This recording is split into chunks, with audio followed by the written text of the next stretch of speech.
बिस्मिल्लाहिर्रहमानिर्रहीम। अस्सलाम वालेकुम स्टूडेंट्स, वेलकम बैक। आज का जो हमारा लेक्चर है वो बड़ा इंटरेस्टिंग सा है। मोस्टली स्टूडेंट्स ये क्वेश्चन पूछते हैं कि सर एटम, एलिमेंट, मॉलिक्यूल और कंपाउंड में क्या डिफरेंस है। तो आज के इस लेक्चर में इन चारों का जो डिफरेंस है वो हम क्लियर करेंगे कि इनके अंदर क्या डिफरेंस है। एटम, एलिमेंट, मॉलिक्यूल और कंपाउंड किसको कहते हैं और किस तरह से ये बनते हैं। तो सबसे पहले देखते हैं कि एटम क्या चीज़ है। एटम अक्सर आप केमिस्ट्री के अंदर पढ़ते भी रहते हैं। एटम हाइड्रोजन है, कार्बन है या ऑक्सीजन है, इस तरह के जितने भी चीज़ें हैं उनको आप एटम का नाम देते हैं। अगर एटम की डेफिनेशन की जाए तो किस तरह से करेंगे कि the smallest particle of a matter. कोई भी मैटर है या कोई भी चीज़ है या कोई भी मादा है, उसका जो सबसे छोटा पार्टिकल है या सबसे छोटी चीज़ है जिससे वो मिलकर बना हुआ है, उसको हम एटम का नाम देते हैं। जिस तरह से आप बायो के अंदर पढ़ते हैं लेवल्स ऑफ ऑर्गेनाइजेशन, तो सबसे छोटा लेवल आपको एटॉमिक लेवल मिलता है। तो एटम जो है या एटॉमिक लेवल जो होता है वो किसी भी मैटर का या किसी भी चीज़ का जो है वो बेसिक लेवल होता है। तो एटम जो है वो सिंपली हम ऑक्सीजन है, हाइड्रोजन है, नाइट्रोजन है, उसको जो है वो हम एटम कहते हैं, जो कि सबसे छोटा पार्टिकल होता है। तो ये एटम हो गया। पीरियोडिक टेबल के अंदर जितने भी आप देखते हैं वो सारे के सारे एटम्स हैं जो कि सिंगल फॉर्म में हैं। अगर एक सिंगल फॉर्म में हो वन, तो वो जो है वो हम उसको एटम का नाम देते हैं। नाउ एलिमेंट क्या चीज़ है। एलिमेंट स्टूडेंट्स देखें, एलिमेंट और एटम के अंदर मोस्टली स्टूडेंट्स जो है वो डिफरेंस नहीं कर सकते। मोस्टली हम एटम को ही एलिमेंट कह रहे होते हैं। इसकी रीज़न क्या है देखते हैं। एलिमेंट है क्या चीज़।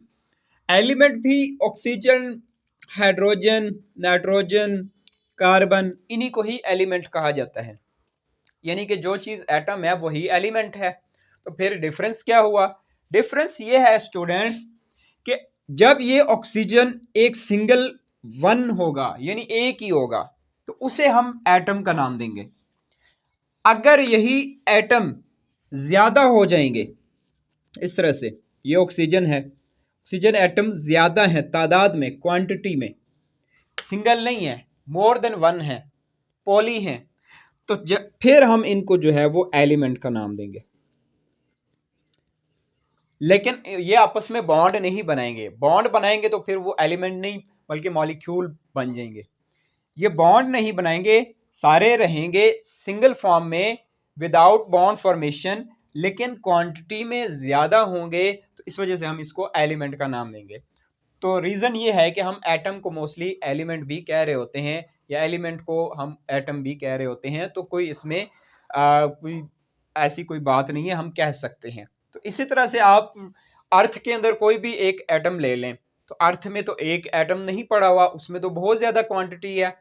बिलफर्स गोल्ड है जैसे, या सिल्वर है, तो उस सिल्वर का एक एटम जब लेंगे तो हम उसको सिंगल फॉर्म में लेंगे तो एटम कहेंगे।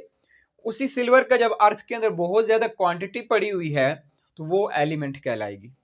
तो ये एटम और एलिमेंट के अंदर डिफरेंस है। अब आ जाए मॉलिक्यूल और कंपाउंड में। एटम और एलिमेंट में ये कंफ्यूजन थी स्टूडेंट्स, होपफुली आपको क्लियर हो गई होगी। अब जो है वो मॉलिक्यूल और कंपाउंड के अंदर मोस्टली स्टूडेंट्स को कंफ्यूजन होती है। कुछ चीज़ें सेम है, कुछ एक पॉइंट जो है वो डिफरेंस इनके अंदर बीच में करता है। सबसे पहले देखते हैं कि मॉलिक्यूल क्या चीज़ है।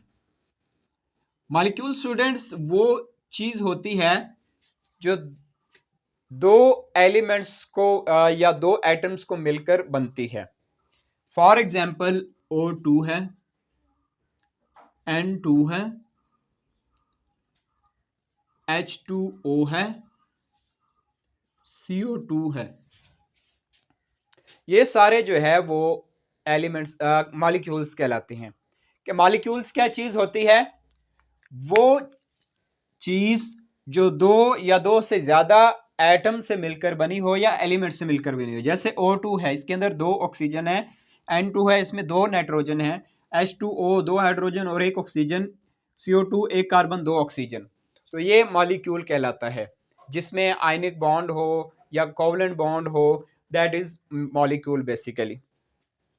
कंपाउंड क्या चीज होती है स्टूडेंट्स, देखें कंपाउंड भी वही चीज होती है जो मॉलिक्यूल है। तो फिर डिफरेंस क्या है?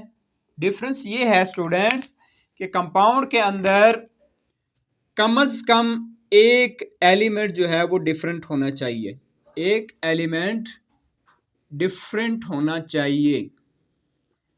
क्या मतलब है इसका?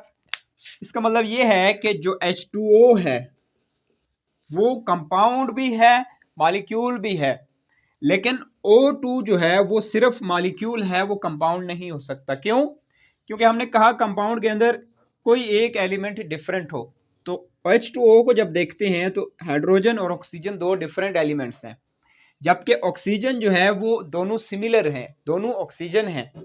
तो ये दोनों सिमिलर होने की वजह से कंपाउंड नहीं हो सकते बल्कि मॉलिक्यूल हो सकते हैं। क्योंकि मॉलिक्यूल की क्या डेफिनेशन है कि कम से कम दो एलिमेंट आपस में ज्वाइन करें, बॉन्ड बनाएं, या दो से ज्यादा भी हों तब भी ठीक है। लेकिन कंपाउंड में क्या है कि कम से कम दो डिफरेंट एलिमेंट हों, उनमें एक डिफरेंट तो होगा ना। जैसे H2O है, दो हाइड्रोजन चलो सेम हो गए लेकिन ऑक्सीजन डिफरेंट है।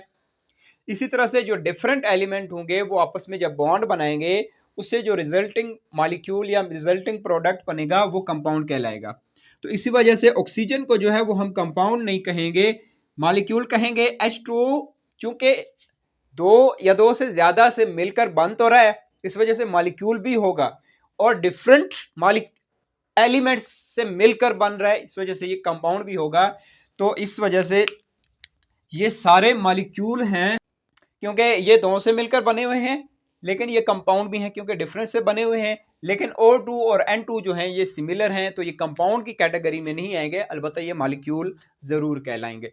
तो ये डिफरेंस है स्टूडेंट्स मॉलिक्यूल और कंपाउंड का, और एटम और एलिमेंट का। होपफुली आपको क्लियर हो गया होगा। इस तरह की बहुत सारी एग्जांपल्स आपको मिल जाएंगी जिससे आप डिफ्रेंशिएट कर सकते हैं कि ये एलिमेंट है या ये मॉलिक्यूल है या ये कंपाउंड है।